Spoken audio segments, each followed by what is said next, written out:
The company, also known as the Hawaiian Syndicate, was a powerful organized crime syndicate based in Hawaii that dominated the island's criminal underworld from the late 1960s to the mid 1990s.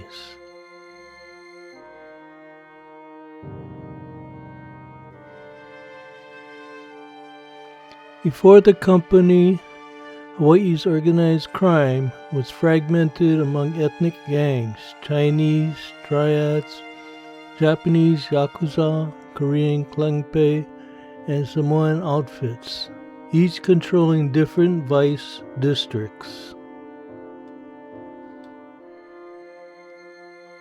In 1962, Korean George Chung formed a coalition that temporarily unified rival gangs.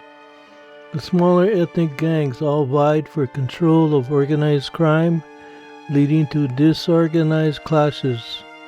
Over time, Chung was able to create an environment where every gang could do business. In July 1967, Chung was shot to death in a Honolulu gambling den. His assassination in 1967 created a power vacuum.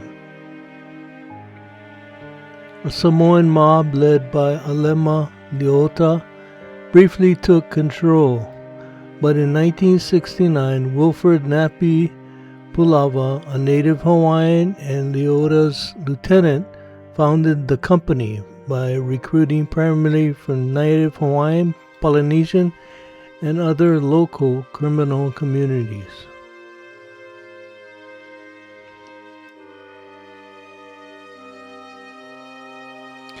Pulawa, described by law enforcement as Hawaii's first and only mob boss, built a statewide criminal empire rivaling mainland figures like Lucky Luciano and Al Capone. Under his leadership, the company, two lieutenants, Henry Huihui and Ronald Ching. Henry Huihui ran the revenue-generating operations like illegal gambling, Bolita lotteries and card games, and prostitution in resort hotels.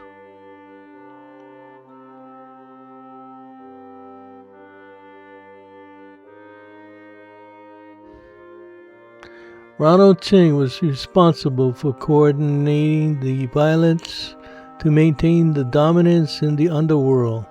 This could include killing rival gang members, witnesses, and other labor leaders. These men were the captains and their crews. Under Pulawa's leadership, the company extended a firm hold over the criminal rackets on the island, resorting to extreme violence when necessary. Here, the ethnic lines did not blur. One crew would be Korean, Japanese, and so on. The organization became involved primarily in illegal gambling, prostitution in the island's resort hotels, racketeering of local labor unions, extortion of local legal and illegal businesses, and in the wide-scale illegal trade in Chinese white heroin. Dues were collected by upper management and distributed to all members as a dividend payment. A pool was set up to provide legal fees should a member be arrested. With the tourism boom, they infiltrated the construction industry and labor unions. Drug trafficking with heroin and marijuana. Under Pulawa, the organization extorted tribute from anyone wanting to do business in Hawaii, such as mainland mafia members, bookmakers, and gambling operators. The company was able to exert some of the criminal control into Hawaiian communities on the mainland, mainly in Nevada and California. The syndicate made connections with figures in the American mafia, but in some cases also had a rivalry with some of them. Rumors has it that once when two Chicago mobsters active in Las Vegas were sent to Hawaii to teach a local Hawaiian gang leader a lesson for muscling in on illegal gambling rackets in Nevada. The company killed the two mob thugs and returned their chopped up bodies to the mainland in the back of a trunk with a note attached, "Delicious, send more." On October 23, 1970, State Senator Larry N. Kuriyama, now 49, the father of 5, was gunned down as he returned into his Aiea Heights home after a Pacific Palisades political rally. He had been elected to the House of Representatives in 1959, won a Senate seat in 1966, and was re-elected in 1968. He had been running unopposed for his third term. Kuriyama was the first chairman of the House Higher Education Committee in 1959 and was described as a powerful figure in the development of University of Hawaii during the university's rapid growth in the 1960s. He criticized Governor John A. Burns for vetoing a bill calling for higher tuition for out-of-state students. The senator led the committee that led to the first shake-up of the state's penal system. Kuriyama was shot 5 times at close range, with one bullet striking his heart. He died minutes later at Leeward Community Hospital. Police determined that Kuriyama's murderer had been a hired professional. In 1975, 2 men were tried separately for the murder, and both were acquitted. 14 years later, underworld figure Ronald K. Ching confessed to Kuriyama's murder, as well as that of then Honolulu prosecutor Charles Marsland's son, Charles III, in 1975. Arthur K. Baker in 1978, and Robert Fukumoto in 1980. Pulawa's reign ended in 1973 when he started to heavily invest criminal money in the real estate business. When law enforcement got wind of Pulawa's plans to buy several resort facilities in California, they were able to arrest him on tax evasion. He was jailed in 1975 and was sentenced to serve 24 years in federal prison, much of which he served at McNeil Island in Washington. He was paroled in 1984 and returned to the island to become involved in labor issues. Meanwhile, other heavyweights within the company had started to fight over control of the vast criminal organization which had inserted itself in many aspects of the Hawaiian life, such as the entertainment field, the fishing industry, and organized labor, as well as Hawaiian cultural and rights groups.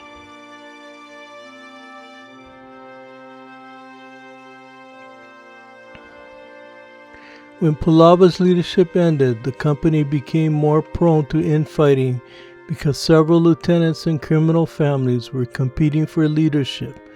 Names in the Hawaiian underworld such as the Joseph family, Ronald Kainalu Ching, and Henry Hui Hui all became increasingly well known in criminal activities and murder cases. Charles Marsland, a Honolulu City prosecutor whose 19-year-old son's murder was supposedly tied to organized crime, set out to deal a heavy blow to the underworld. In 1984, Marsland's organized crime strike force, in cooperation with federal investigators, was able to arrest Hui Hui and Ching. Both gangsters decided to cooperate with Hui Hui, and Hui Hui turned on an informant for the federal government. Both were brought into connection with countless criminal activities and murderers and brought others down with them.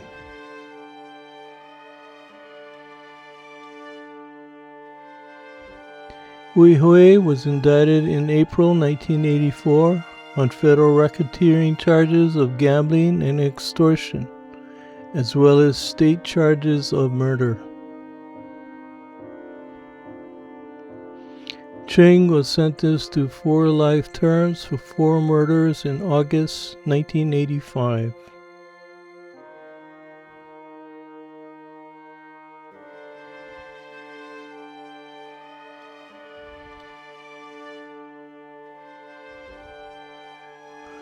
Rodney V. Joseph, allegedly one of the shooters in the Pulawa golf course murders last month, came of age in Waianae during a legendary era when crime bosses ordered the execution of competitors by a bullet to the head and informants were buried alive in the sands of Maili Beach.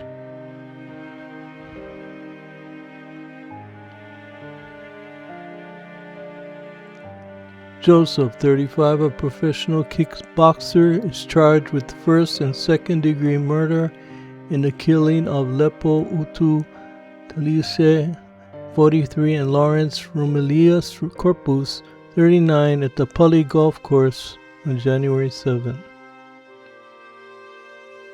He is also charged with the attempted murder of Tino Sa'o Porce's brother. Charged with the same counts are Ethan Mota, 34, of Hilo, and Kevin Pancho Gonzalez, 33, of Oahu. The Joseph family of Waianae is part of the storied past of Hawaii's underworld of the 1960s to the mid-1990s, which was vividly described in scores of news accounts. Federal informants called Charlie Stevens, who is Joseph's uncle on his mother's side, a drug lord and the man on the Waianae coast for more than 20 years. Stevens, also known as Uncle Charlie or Old Man, regularly cruised his domain with his lieutenants in a black Lincoln Continental with dark-tinted windows. Stevens was married to Joseph's aunt, Aletha None Stevens, had a taste for one of his own products, heroin, and died in 1999 of cardiac arrest in a federal prison in Pennsylvania at age 56. In the early 1990s, Stevens was a target of a state and federal investigation that ultimately sent him to federal prison as part of a plea agreement. He pleaded guilty to racketeering and confessed to drug trafficking, murder, and bribing a state judge to reverse a guilty verdict in a double murder. The Joseph family and their main man Charlie Stevens, who control organized crime along the Waianae coast, stayed active until the beginning of the 1990s. In 1991, Stevens was arrested on charges of criminal activities such as illegal gambling, extortion, kidnapping, drug trafficking, and murder. In May 1993, Stevens was sentenced to 20 years without parole. Affidavits that were part of the Stevens investigation allege that young Rodney Joseph and 2 of his uncles, Terrence Anthony Joseph and Jeffrey Joseph, were part of the Stevens organization. Terrence was at one point married to Aletha Stevens, and together they had a daughter who was raised in Stevens' home. Despite their mention in the investigation, neither Rodney Joseph nor his 2 uncles were charged in connection with the Stevens investigation. One FBI affidavit described an incident involving Rodney Joseph when he was barely 20. The 1990 affidavit supporting FBI wiretap of Stevens recounted how Joseph allegedly helped his uncle retrieve 2 pounds of crystal meth methamphetamine or ice from a hotel room. The affidavit said that Mervyn, or Charlie Chan, froze up and died while mainlining crystal methamphetamine in the Plaza Hotel near the airport on December 31st, 1988. A man who witnessed the overdose allegedly called Stevens, who came to the other room. With the help of Joseph, Stevens allegedly retrieved the ice that had been smuggled by Chan's girlfriend from South Korea. Stevens was one of several high-profile crime bosses during the mid-1980s and early 1990s, whose underworld activities were exposed in front-page news accounts of sensational trials and mobsters turning government witnesses. 1984, Charles Marsden was an outspoken and controversial city prosecutor who was out to nail organized crime. But Marsden's mission had a personal edge. He wanted to find out who had murdered his 19-year-old son, Charles Chuckers Marsden III, early one morning in Waimanalo with a police service revolver. Marsden was haunted by the murder and believed his son heard something at his nightclub job that led to his death. He was often accused of pursuing the prosecutor's job so he could avenge his son's death.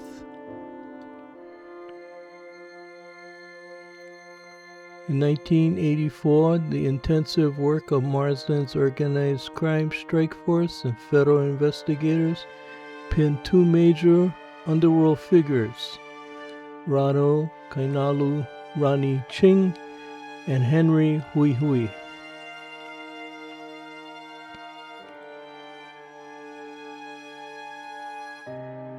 Ching, who turned witness for Marsden and the state, was considered a ruthless hitman and the state's foremost contract killer who bore no allegiance to any crime boss. They said he killed for money, favor, and sport.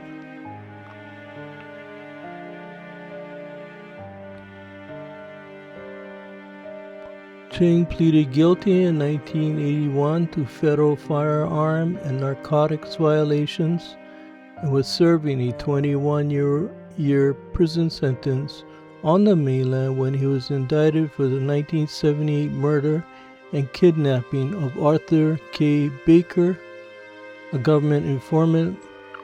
He was also involved in drug trafficking and prostitution in Chinatown.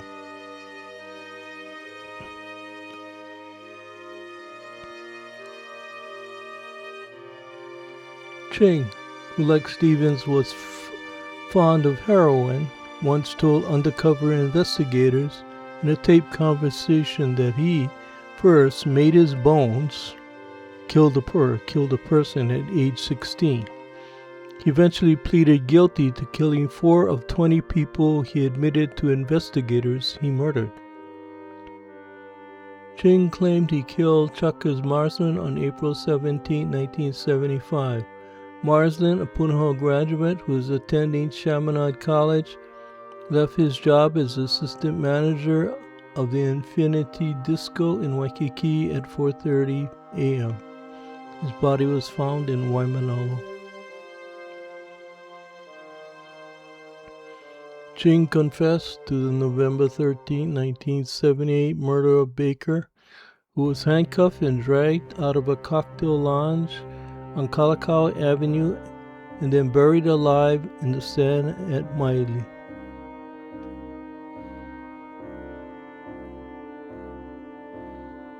Ching also confessed to being a lookout in the sensational 1970 murder of State Senator Larry Kuriyama, 49, who was gunned down in the carport of his Aiea Heights home while his wife and 5 children watched television inside.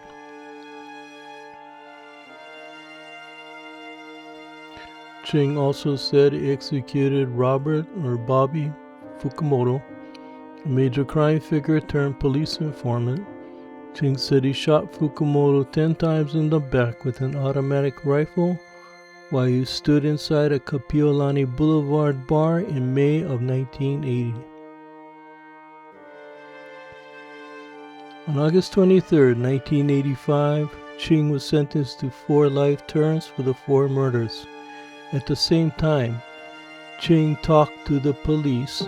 Hui Hui turned informant for the federal government.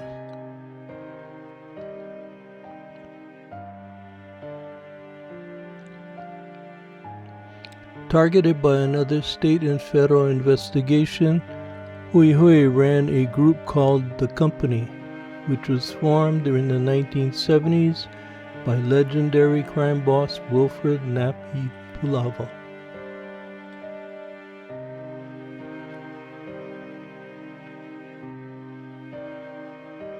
Hui Hui was indicted in April 1984 on federal racketeering charges of gambling and extortion, as well as state charges of murder. Hui Hui pleaded guilty to racketeering and to the 1977 murders of David Rivera, a gambler, and Joseph Li'i, a labor leader. Hui Hui told prosecutors he killed Rivera because he turned police informant and assaulted a member of his family. Rivera was killed outside a Nuuanu gambling house. His hands were tied behind his back, and Hui Hui said he shot him in the head with a gun fixed with a silencer. Others present then fired their weapons into Rivera. Hui Hui said he gunned down Li'i outside the offices of the Inland Boatmen's Union and within earshot of his wife and children. Hui Hui said he executed Li'i because of a power struggle among union factions. Hui Hui and Ching were both used unsuccessfully to go after former Honolulu police officer Larry Mehau, who lived on the Big Island, who was publicly labeled by one of Marsden's staff in the late 1970s as the godfather of organized crime in Hawaii. Mehau, who was close to Governor George Ariyoshi, was the target of a federal and state investigation code named Firebird.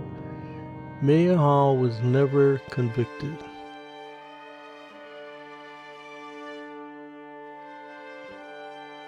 For more than 20 years, Stevens controlled the Waianae Coast until he was sent to prison in 1993. During the state and federal investigation of Stevens, Paciano Sonny Guerrero, once the kingpin of the state's largest ice ring, told investigators that Stevens was a man on the Waianae Coast who controlled criminal activity across Oahu, according to a July 16, 1990 affidavit filed by the FBI to support a request for continued wiretappings of Stevens' organization. Guerrero, convicted of selling more than $7 million of ice between 1987 and 1988, was one of Stevens' ice suppliers.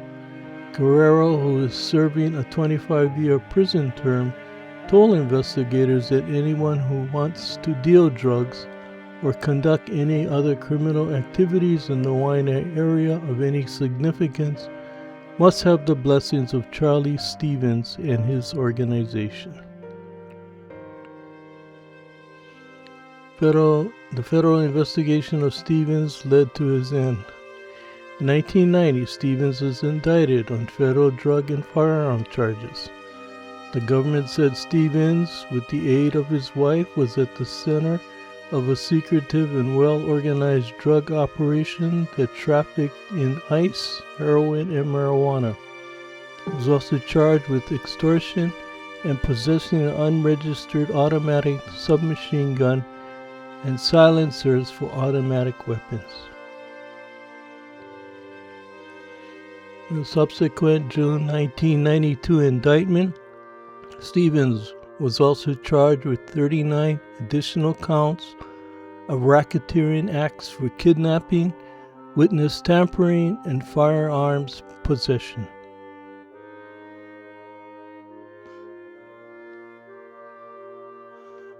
In the months leading up to Stevens and his wife's October 28, 1992 racketeering trial, key members of Stevens' organization who had been indicted along with him caught plea agreements and turned on Stevens. Minutes before their own trial opened, Stevens and his wife pleaded guilty to several charges relating to their drug distribution ring and agreed to talk. One of Stevens' first acts was to confess to participating in notorious 1978 double murder of two alleged drug dealers and subsequently bribing a circuit judge to overturn an Oahu jury's 1981 guilty verdict. Stevens' confession solved a case that had taunted prosecutors for 14 years.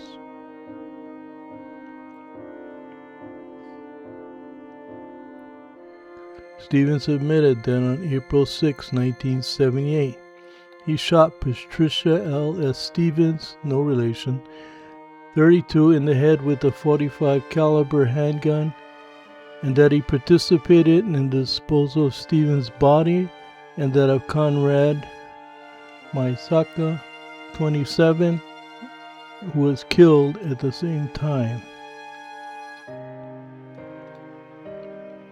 Bodies were dismembered and the gun was cut into pieces, melted with a blowtorch, and tossed into the ocean.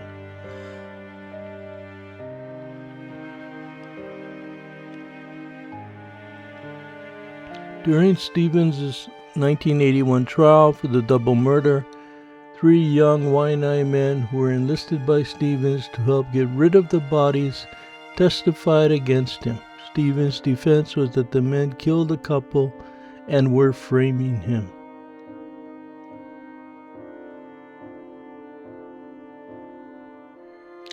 According to trial testimony, Stevens shot the woman in the stomach and she begged, "No, Charlie, no." He shot her in the head. The men testified that Stevens ordered them to take the bodies to the back of the Waianae Valley. They testified that the night after the murder, Stevens, gun in hand, supervised them. He instructed them to dismember the bodies with cane knives, throw the parts into 5 trash bags, and bury them in a grave camouflaged with leaves. The jury convicted Stevens of the murder on March 26 of 1981, but in a stunning decision that stirred angry accusations, Judge Harold Shintaku overturned the verdict on September 28, 1981, claiming the evidence was not there to convict. Shintaku was harshly criticized. On October 6, 1981, he made public his written argument for acquittal. That night, police arrested him for drunken driving, and the next morning his relatives found him in a family-owned beach cottage at Mokulea with multiple skull fractures and a broken collarbone. Shintaku said he believed he had been beaten after he passed out. Police said he hurt himself in a fall during a botched attempt to hang himself.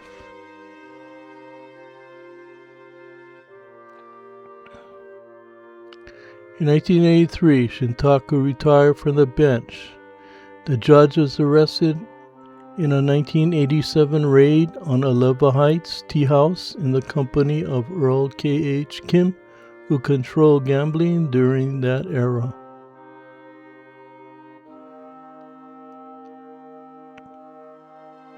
Shintaku pleaded guilty to gambling charges in 1988. A year later, he was found dead after apparently slitting both wrists and jumping from the 3rd floor of the Stardust Hotel on the Las Vegas Strip. It was never clear whether he committed suicide or was murdered. Stevens confessed in 1992 that his brother, Richard Dickey Stevens, who had since died, bribed Shintaku. Stevens said Shintaku had gambling debts and that the bribe was made and accepted before the double murder trial ever began. May 12, 1993, federal judge David Ezra sentenced Stevens to 20 years without parole. He told the court that Stevens' prosecution ended a criminal organization that operated almost unchecked on the Hawaiian coast for over 20 years.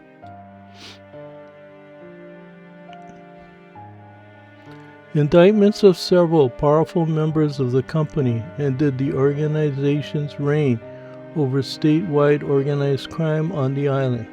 Remnants of the syndicate and connected younger native Hawaiian criminals are still active and hold a degree of power over the island's underworld, but the pervasive total power over the entire state is a thing of the past.